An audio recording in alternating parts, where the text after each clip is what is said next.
What's up, guys? Welcome back to Newswave. So with the 30th anniversary of PlayStation this week, I wanted to take a trip back down memory lane, this time though with some interesting anecdotes from Shawn Layden as he recalled some of the events from PlayStation becoming a platform and even how they managed to wrestle Final Fantasy away from Nintendo. And it's not exactly who you would expect to get it done. We'll go over that though here today. Also, we are going to be talking about Valve and Steam, and it looks like they're going to be making an interesting move, at least one that's setting up for them to revisit, well, a previous concept that didn't necessarily work out. And then, while we talk about game delays all the time, it turns out in 2025, we now have a game actually jumping forward, coming out earlier, and well, it actually makes a lot of sense why. So if you guys enjoy these videos, make sure that like button helps out a ton. And if new here to the SpawnWave channel, make sure you subscribe down below. And of course, members to the channel do get Newswave early. If you would like to learn more about that, click the join button down below this video. And we're gonna start today with Indiana Jones and the Great Circle. Now, it's technically coming out tonight in early access, although the actual release date, quote unquote, is happening on Sunday. It's December 9th. Again, time zones and like when exactly it drops at midnight or 3 a.m. or whatever. Either way, we will see reviews dropping later on tonight. And ahead of that, we do have system requirements, which caused a bit of a stir online because you can see this as they shared it. Yeah, we have 32 gigabytes of RAM recommended settings. That's not like recommended. Minimum is 16 gigabytes, but recommended at 32 still feels pretty steep. A 3080 Ti, and you can see the storage size here, 120 gigabytes. Of course, you will need an SSD. That's pretty common though across the board now for many of these newer titles. That, by the way, is for 1440p with a target FPS of 60. So I'll be curious to see how this runs on the Xbox Series X, which along with that, the Series X version appears to be around 131 gigabytes of file size as people are preloading it and getting set up, and they're noticing that, along with the physical copy. This is very important, will not have the entire game on the disc, which again, I feel like we're kind of used to that now with Microsoft specifically because their discs are not like the 100 gigabyte disc that PlayStation has. So there are some limitations there where they have packed in 3 discs, I guess, to make it work. Well, no, not the case. So if you're thinking about getting it physically, just keep in mind a lot of the game will not be on that disc and you'll be downloading anyway. So very curious when it comes to the review scores and stuff for this game, which that's actually the poll that I ran, trying to get some predictions going ahead of time. Also, we did get the release date for My First Gran Turismo, which already leaked out and then was announced by Sony, and then we saw the ratings for it, so we knew it was coming soon. Well, we can see over on PlayStation blog, it's launching tomorrow, December 6th. Now,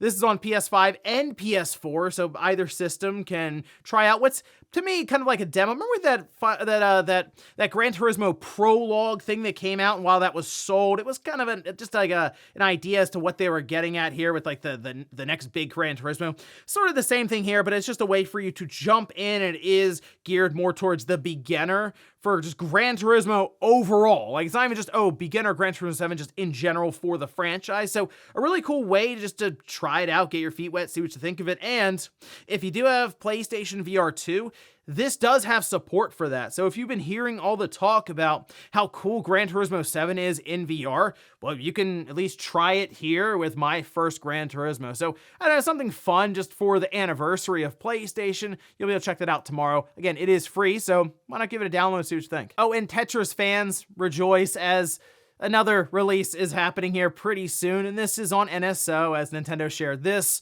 They say a puzzle classic returns. Tetris for NES comes to Nintendo Switch Online on December 12th. So that is that's quite the heads up there. About 10 days for Tetris. I mean, look, I know it's a classic. It's just funny because it's like, hey, you won't believe it, Tetris is coming to NSO. It's like, all right, cool, thanks, Nintendo. I mean, it's something fun just to go into NSO. It's a game that basically everyone knows and anyone can pick up and play. So the fact that it's going into NSO, the NES app, so if you have the $20 a year subscription, you can play it.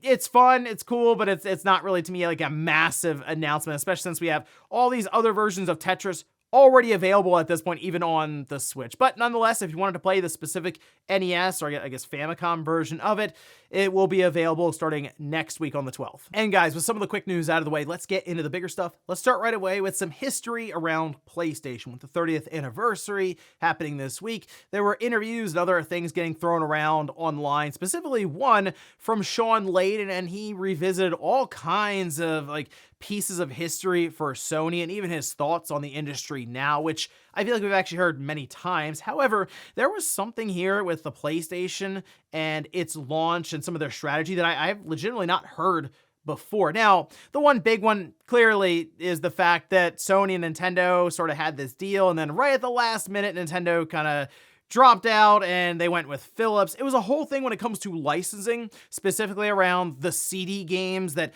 Sony would apparently control quite a bit of, and Nintendo wasn't happy with it. And either way, it wasn't a great falling out there in terms of their business dealings. And well, we know what's happened since then. Sony decided to go it alone and actually introduce the PlayStation. Now we can see Sean Layden said this.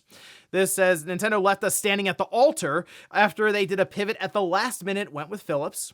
Ken Kutaragi went back to Sony and said, all I need is an OS and some more connecting tissue for this thing, and we can build our own game machine. Now, within Sony, it did appear that there were many who were just not as confident with the idea of actually entering the gaming space, as they figured Nintendo and Sega basically had that on lock. And I mean, to that point, they really did. That's when you thought of video games, you really did think of the Nintendo, the Super Nintendo, the Master System, or the Genesis, right?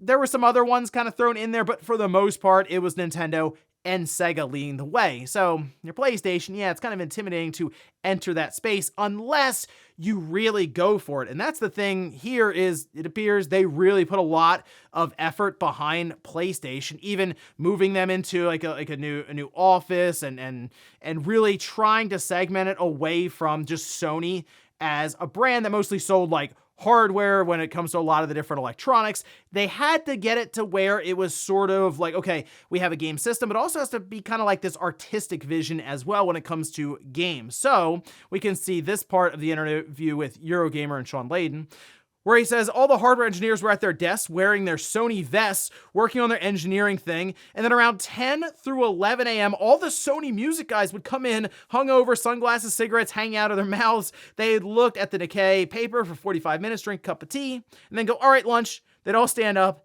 They'd all leave. So the idea here is apparently Sony took half of Sony Music and sent them with the engineers for PlayStation. And Sony Music actually had a very, very important role. While a lot of the engineers were working on the PlayStation itself and the hardware side, Sony Music was out and about, mingling, whining and dining, and trying to get other deals done when it comes to the entertainment side, which was a big deal here when you have a game system. It goes on to say, those were the guys who would go out with the people at Square and ply them with whiskey until the wee hours of the morning to finally get Final Fantasy VII off of Nintendo and onto PlayStation. When that announcement was made, that was really the oh my god moment. Sony's really serious about this now. And that's down to the music guys, the dogginess of just trying to get a deal over the line. They were amazing. And I do think that's an interesting anecdote because we look at PlayStation and we think of them specifically just the PlayStation brand within Sony, but there is Sony Music, that, as we've seen with all the countless financial reports and things, okay, there's Sony Music, there's the entertainment side, there's PlayStation. However, to think that Sony Music was apparently the one that came in and got Final Fantasy away from Nintendo, which was a long-standing relationship between Nintendo and Square, I mean, that is a big deal, and it's a huge, huge shift in history when it comes to gaming. Now, I will say, I don't know if Square was completely married to the idea of trying to get Final Fantasy VII onto a cartridge or multiple cartridges, because you see really the end product. So they clearly had a bigger vision than what Nintendo was able to accommodate with those cartridges. So on one side, I kind of wonder if Square was wanting to kind of be pulled by Sony over to the PlayStation, where they do have those much larger storage capacity CDs. They did 3 of them for Final Fantasy VII. So either way, I mean, that was a massive move by Square. And I'm sure they were really, really excited and probably laughing quite a bit at the office after apparently Nintendo left them at the altar, took away one of their biggest partners. with Square and the big brand with Final Fantasy. But just some interesting notes in there in that interview. I'll link down below for Eurogamer if you wanted to read through a bit more, as Sean Layden did have some other interesting pieces of history, as well as some interesting thoughts on the current state of gaming. Next up, let's talk about Valve and Steam. As we know, the Steam Deck has been pretty successful for them. They seem to be very happy with it, so much so they've done different revisions, special editions, and based on different interviews and talks they've done, they are working on the Steam Deck 2, but they want it to be a legitimate generational leap and not do refinements and different hardware upgrades, small incremental ones every single year. They are looking for that Steam Deck 2 to be, okay, this is an actual leap that makes sense.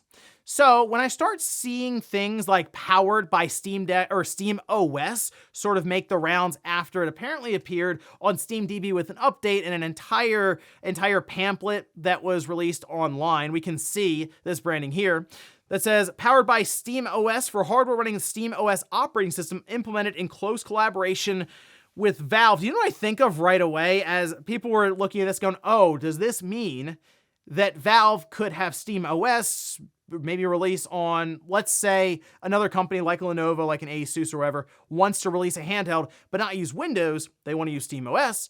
Is this kind of the return of the Steam machine? To a degree. There have also been rumors that Valve may be working on their own home console sort of setup, so a box that you would buy with SteamOS already on it, and one with a comparable price like that $400 to $500 range.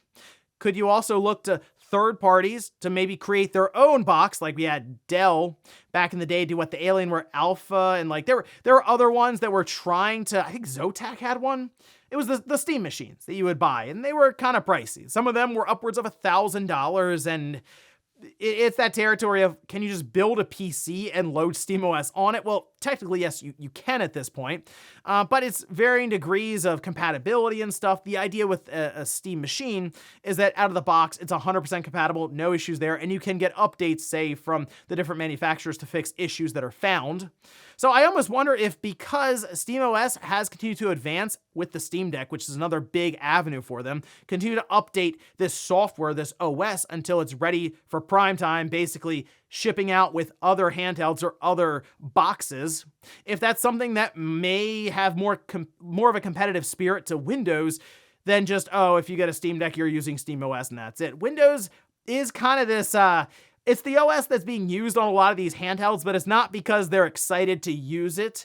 It's just still not set up well for these PC handhelds, and something like SteamOS is much more compatible with that kind of a setup. So this does seem like something in the background right now, maybe that Valve is preparing to have out and make a serious move to start eating up some of that Windows market share in the handheld scene. But something interesting at least to keep an eye on here. At some point, I'm sure Valve could make that announcement just in a blog post randomly. Hey, SteamOS is going to start shipping out with all kinds of other companies' handhelds, and they'll be marked specifically with this branding. So I guess just keep an eye out for that. Next up, let's talk about Fantasian Neo Dimension. It is out today, and I'm going to have to grab a physical copy of this one because this is one of the games that's actually worth subscribing to Apple Arcade, as when I checked that out last year.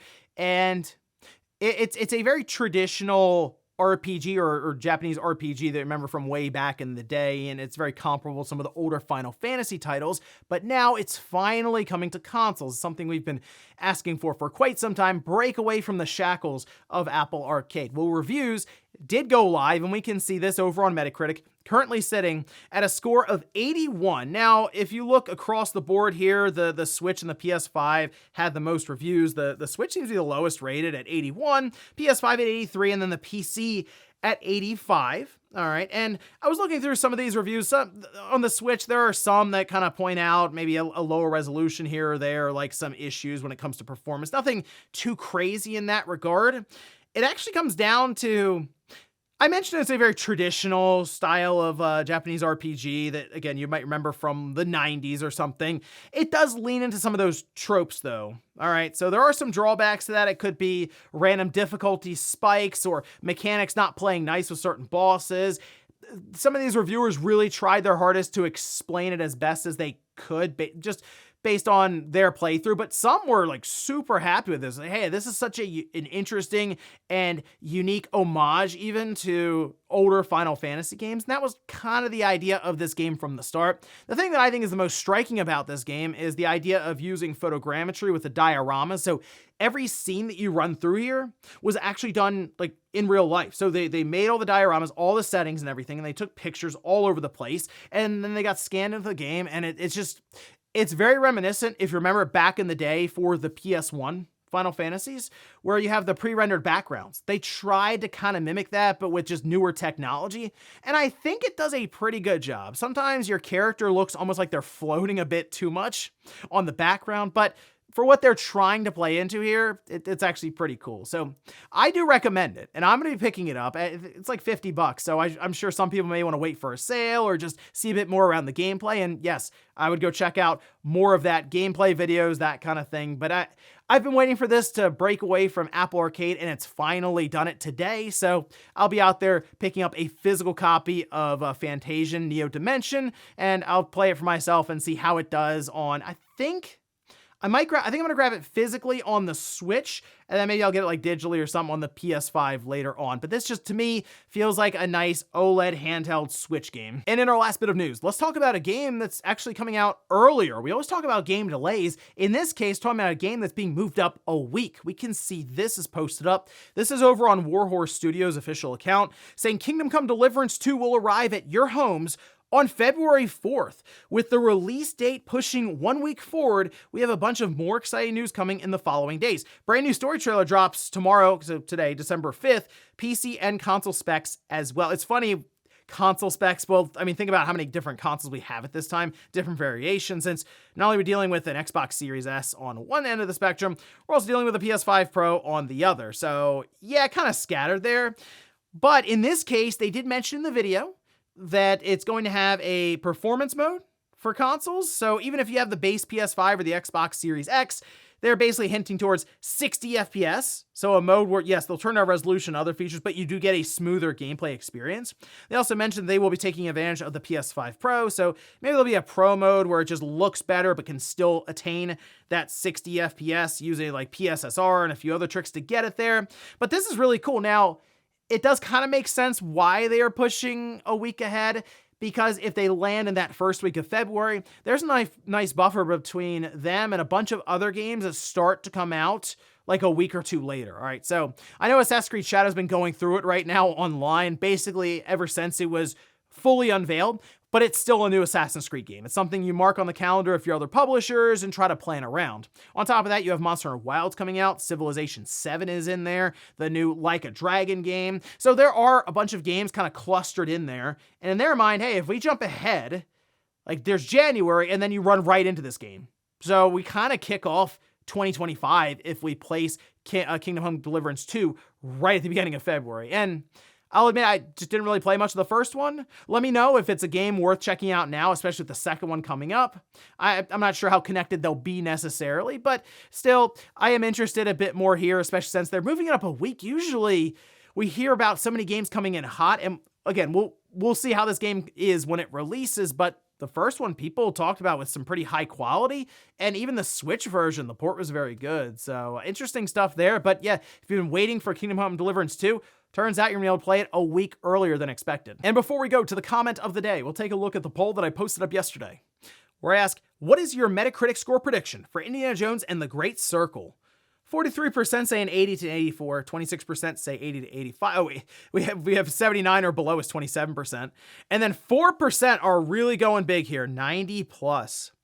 I think I'm in that 80 to 84 category. Like I am kind of envisioning this as, I'm gonna say an 83. Now, I also wouldn't be shocked if it actually did really well. Machine Games has a good track record. This is just kind of out of their wheelhouse. I think of Indiana Jones, I immediately was like, okay, it's going to be Uncharted, it's going to be like Tomb Raider, right? That third-person adventure game with action elements. Maybe a few RPG things thrown in there just to have some sort of progression system.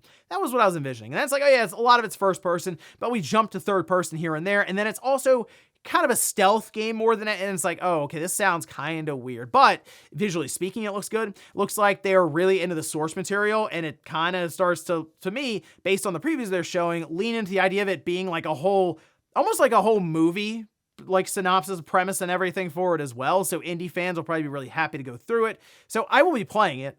I think I'm going to get the early access version if they don't, I don't know if they're sending out keys or anything around release, but either way, I'll jump into the early access and start playing it so I can have some more thoughts on the podcast this weekend. And we'll finish up with the comment of the day as you're seeing here. This is from Resh, who says, it's like all live service games are meant to be sponsored and supported by whales to survive. Not a great strategy if you ask me. Oh, 100%. Most of the time when you have those gacha games on phones, there's a small percentage of the overall player base that basically holds the entire game up. They're known as whales, and they spend a lot of money. I mean, like tons and tons of money. We talk about, oh, I can't believe these games are going up to $70, and some of them are spending thousands of dollars a month on like a gacha card game or something. It really is like that. So when you like the entire game, the economy hinges on like 4% of players and they slowly kind of get out of it, then the whole thing crumbles. And with X Defiant, I guess you could look at that and say they didn't have enough to entice people to spend money, as they sort of alluded to the idea that it just wasn't making any. Despite them having okay-ish numbers at times, it wasn't translating to income. And when that happens, it's like, what are we doing here exactly? Because it's free to play. And that's where it comes back for me anyway to, maybe you just make a game and sell it and it has multiplayer elements.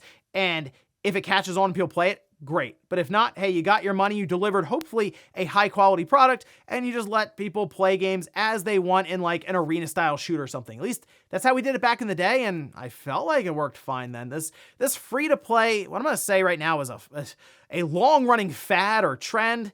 I wouldn't mind if we pull back from that a bit and just get back to making premium priced, I'll even say, games again. And ladies and gentlemen, that's going to do it here for Newswave. If you enjoyed this video, guys, hit that like button. If not, hit the dislike. Leave comments down below about everything we talked about here today. If you missed yesterday's Newswave, I'll leave it up here in a card. Or maybe you want to see a bit more about that Apple TV 4K that I had played Fantasian on. In this case, though, maybe playing some of those retro systems with different emulators. Thanks, guys, for watching, and I'll see you next time.